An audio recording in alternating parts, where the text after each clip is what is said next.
Hello, everyone. In the world of cybersecurity, we often talk about advanced threats like AI-driven malware or sophisticated phishing. But did you know that most breaches happen because of a lack of basic configuration?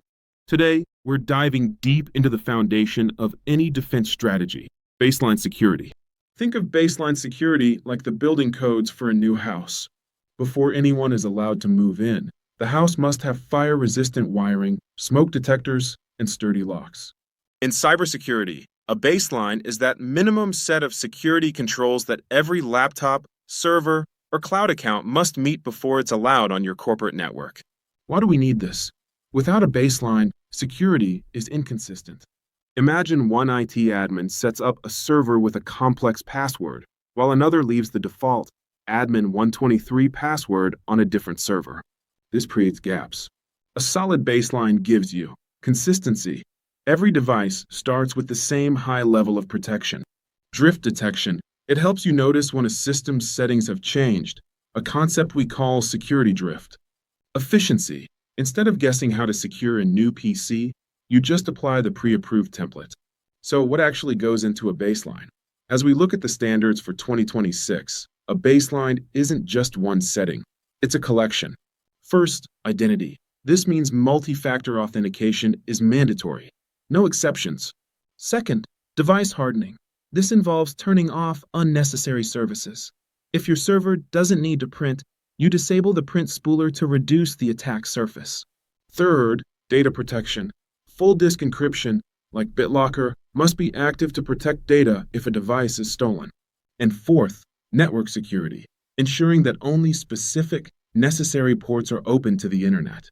Let's look at 3 quick examples. Example A, the modern workstation. In a 2026 Windows 11 baseline, we disable old, risky protocols like SMBv1, enforce phishing-resistant passkeys, and set critical updates to install automatically within 24 hours. Example B, the cloud server. In AWS or Azure, a baseline might dictate that no server is ever directly accessible from the public internet. Instead, admins must use a secure bastion host. Example C, Microsoft 365. For your email and docs, a baseline ensures that external file sharing is restricted by default and that every attachment is opened in a virtual sandbox first.